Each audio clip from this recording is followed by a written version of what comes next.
Hi, and welcome to And So Much More. My name is Cami Smith, and I am your host. And we are continuing our discussion surrounding our psychiatry and behavioral health service line. And they cover so many different areas of mental health.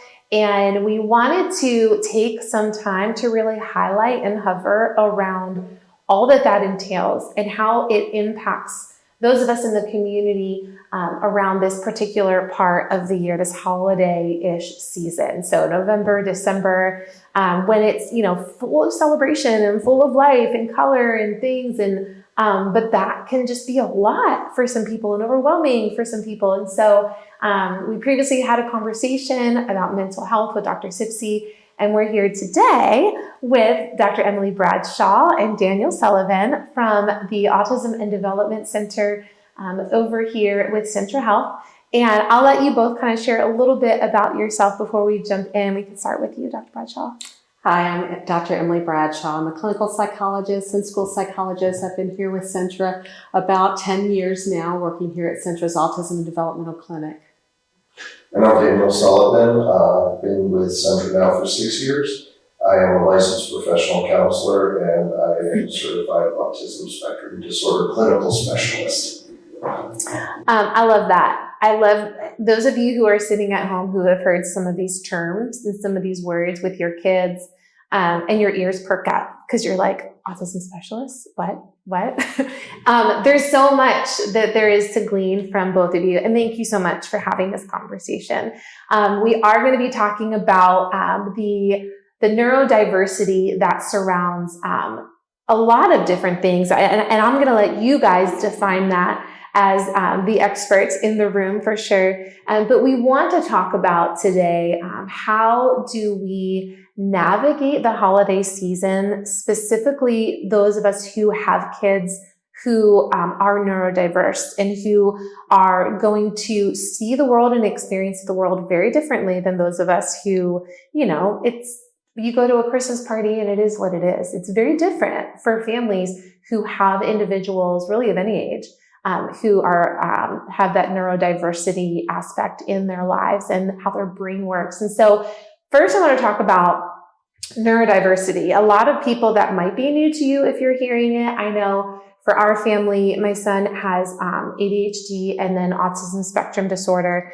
At the time, I think it was Asperger's, and so it could be called something else now. I'm not sure. But when I first heard the term neurodiversity, I had to do some Googling. So how would you define, we can start with you, Dr. Bradshaw. How would you define neurodiversity? I think neurodiversity, and it's a relatively recent movement, and it's really driven by the individuals who have diagnoses, saying, hey, this diagnosis doesn't mean that there's necessarily anything wrong with us. It means that our brain works differently than the majority of people. So it's a very inclusive model, culture of just seeing people as just having different areas of strengths and weaknesses. And it's very strengths-based focused rather than disability focused.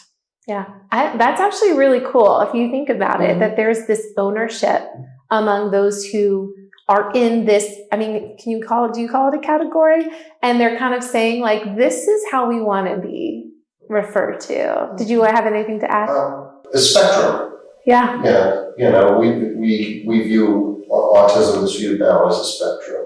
So there's, within that spectrum, there are many differences. When you've met one autistic person, you've met one autistic person. Absolutely. That doesn't speak to the entire diversity within the neurodivergent community. Yeah. And I think that speaking to, like you said, when you do speak with one person, it is quite mind-blowing to hear those who want to even talk about it. It can be so different between biological males, biological females, different age groups, different levels of the spectrum.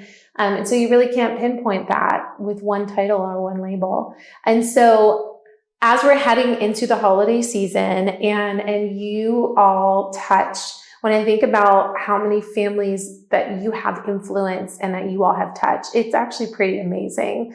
And so as those people are preparing for this holiday season, let's say family gatherings, crazy bright colors, often loud music, lots happening, people eating, people opening packages, people playing games. Like, it can be an overwhelming atmosphere. And sometimes even church services where you need to sit still for X amount of time. Some people go to church on Christmas and Easter, and it can be very difficult to just sit still for X amount of time. And so, as we're heading into this season, how do we support? How do we respect these individuals? And I think the way to say it is, how do we support and care for our own children who are neurodiverse, but then also how do we respect others who are that same way, who maybe aren't our own children and we're not making decisions for them, but we can still respect them in this season?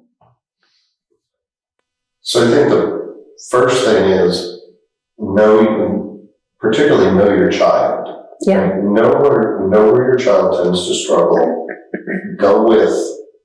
In essence, go with where your child has struggles. Don't think you have to fight against everything. Like, oh, the church service or the family gathering is going to be 4 hours long, so we just have to gut it out, right? If your child can do an hour, great. If they can do 30 minutes, great. If it's too much, if it's too overwhelming, it's okay to make other arrangements. Mm-hmm. Yeah, just respecting what they can do. Yeah. I think as parents too, we go into the holidays with our own expectations of what we want to see happen, and we want to make everybody happy. And that's just not possible all the time. And recognizing what are your priorities the same as the child's priorities. It may be you want to go visiting, but is the child perfectly happy not visiting? Yeah. And recognizing that difference and prioritizing what's important for you as a family unit, of what you decide to attend and what you decide that maybe you were going to go past, and not do, because everybody is it is such an individual difference. So again, back to what Dan said, know your own child, or your family member. I tend to think about ways to structure, help individuals with neurodiversity, and really they would help all of us, right? That includes thinking about schedules, thinking about sensory needs, which can include food, personal space, all of those things. And we can talk a little bit more about that. I mean, as far as scheduling, I really think it's important for your neurodiverse child or adult to understand kind of what's going to happen and how long things may be. Like, we're going to be at this family event for 4 hours, and this is what we can expect to have happen. Mm-hmm. And I think that structure and schedule, and with downtime in between. I mean, most kids, neurodivergent, neurotypical kids, they're most interested in their toys and when they're going to get time to play with their toys. Yes. So, that time in between where they can get to choose the free choice item of what they get to do in between activities, things for the car if you're going from one aunt's house to an uncle's house, that sort of thing. I love it. We used to do, I'm from Jersey, so it's a 6-hour drive. Holidays are a lot of car time. And so we would put toys in this basket, and every hour on the hour, they got to reach in, not looking, and pull another toy out. Fun. And it was so, it helped the time pass. Even if that toy, got a little old, 30 minutes in, we started playing a guessing game. Well, what do you think's in the box? What do you think is next? And it helped so much to just pass that time. What are some other practical nuggets? I mean, I know that you guys have shared previously just so many different things by means of like, what can you bring with you? How can you set the expectation like you talked about? What do you communicate ahead of time to those hosting if you are not hosting? Do you communicate to others who are coming to your house? Are there, rules you put in place about respecting a quiet space? So what are some practical things that families can do? I think if you're bringing people into your house, it's perfectly fine for the child's room to be their space. Yeah. If the child needs to pull back and be in their own space, that's fine.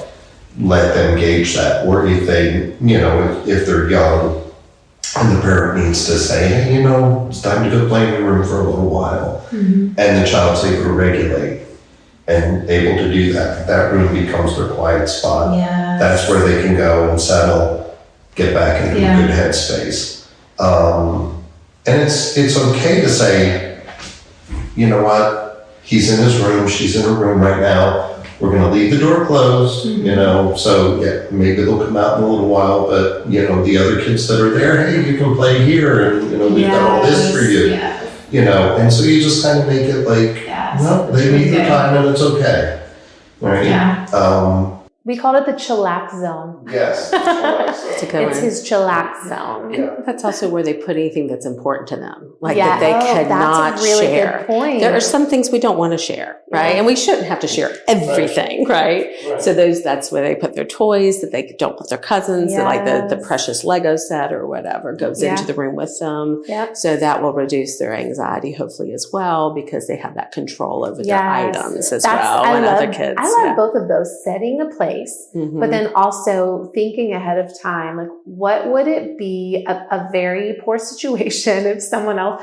got their hands on X item, right? Because there are those items that there's that perseveration on, and that is good. Write that down. and as adults, we kind of do that naturally. Oh my gosh, like when we have people in our homes, people are just wandering into our bedrooms going, oh, look at all this neat stuff. There are definitely places that are off limits. And, you know, maybe it's okay for the kids to have some things that are off limits. I think that also brings a good, when we take our child, our neurodiverse child into another setting those rules for them. You know, this is the public area of the house. You aren't allowed to go to I actually had that happen one time. I had an individual come over and we couldn't find her. She was under my bed in my room. Oh my goodness. You know, so that rule, because just things them understanding. Exactly. And that made me think at that time, but that happened, you know. Well, I mean, and you've had it where, you know, you're in your office, you're working with somebody, and then all of a sudden you have little hands and they're pulling open all your desk drawers and you're looking at them like, oh, look at this nice bag of cough drops, you know, and all this stuff. And it's just, and it's innocent. It is. And yet it's still a teaching moment where you can say, okay, you know, these, you know, you gotta ask before you open the drawers, you gotta ask before you go into. Yeah, that's so true. And I think when you arrive at the host's house, you could say, what areas are we allowed to be in with the child, and maybe help them, you know, identify that when you get to define the space. We're staying in this room, and then here's the spot, your chillax zone at our house. Yeah. You can maybe hang out over here in this area, you know. That is since they won't have their bedroom to go to when they get overstimulated. That's a good idea. Yeah. So what about food? I know food is a big thing, a big texture food, not choosing certain foods, and it's not like just try it. Like there are some pretty hard lines in place. Absolutely. Food is challenging for our kids, often on the spectrum. And that is one thing you're never going to control of another person. Yep. So what we see is that sometimes the food rigidity gets more increased when people are stressed out. So, you know, I think the aunt that feels, letting family know, hey, they will really only eat a few things. And so they don't take it personally if the child doesn't eat, or increase the child's stress of try this, you'll love it. Bringing their own food is often, letting them pack their lunch if they're safe and comfortable foods. Yes. And just helping family understand that piece, because some folks become visibly nauseous from the smell of food, things like that. And that ability to kind of escape that area if it is something that's overwhelming, because food is a huge sensory as well as a control area. Yes. I know that's a big deal in our home. And I think that just thinking of it from a parent's perspective, sometimes you don't want to offend somebody by bringing your own food, but it's a fairly normal thing these days. There's so many allergies out there. And so bringing something that your child will eat, I think. Do you let them know ahead of time? And maybe we can kind of pivot here and talk about the preparing side on the parent, because I know we talked a little bit earlier about how much do you put on yourself and all of the things that you're trying to make it easier for everyone else, and it's a lot on the parent side. And so how do we do that well? What is some advice we can give to our parents of our neurodiverse community?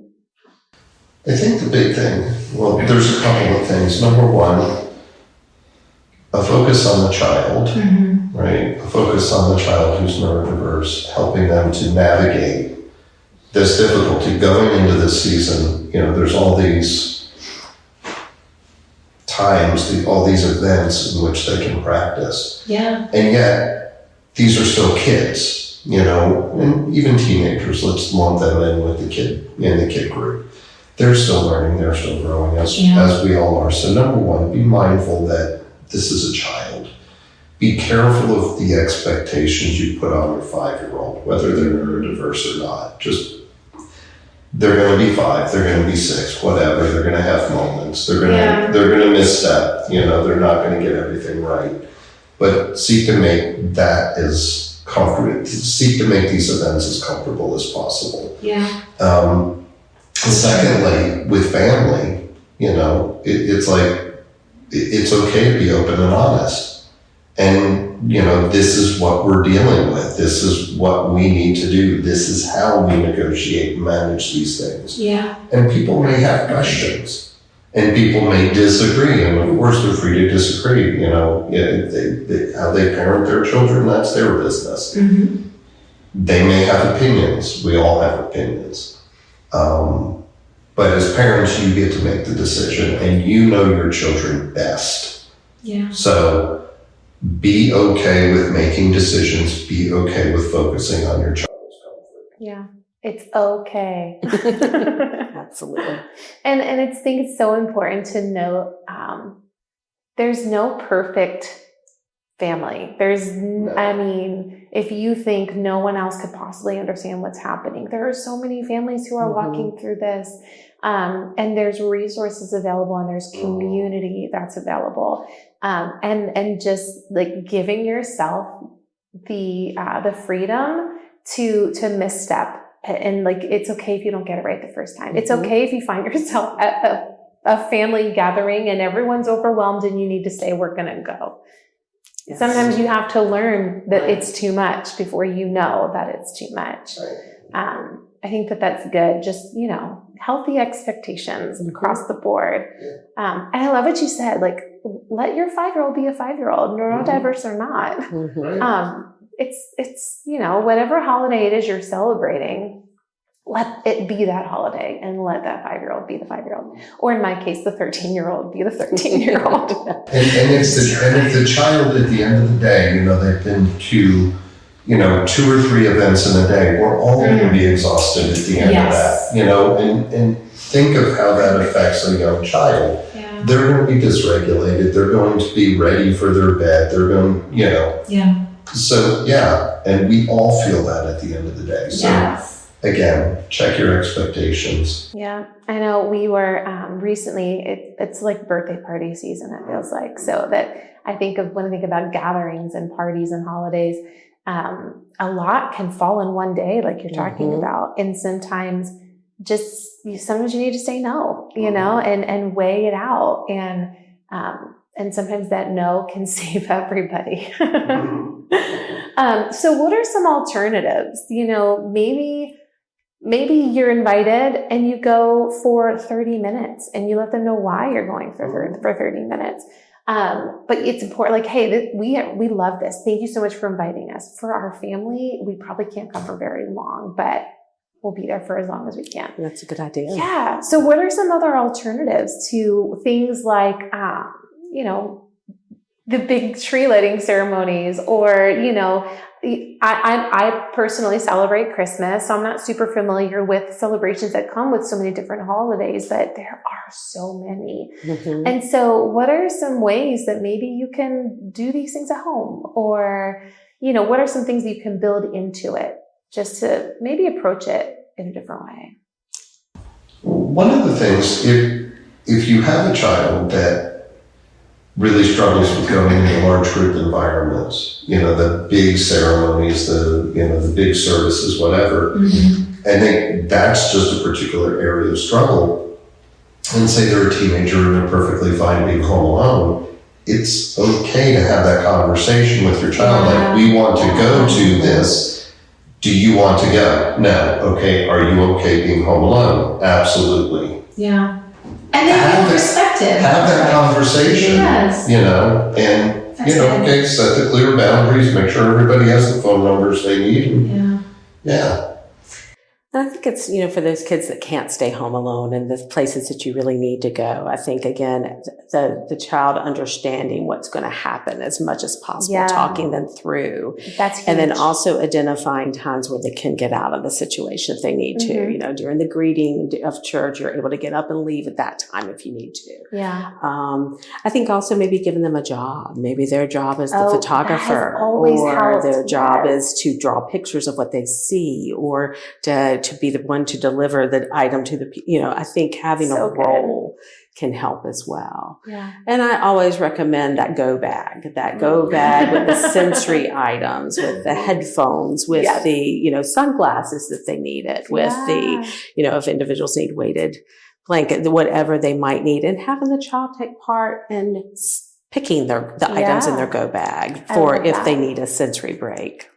That is a very good idea. I mean, that might just be a good idea all year long. Let's be real. I think so. Yes. That's really smart.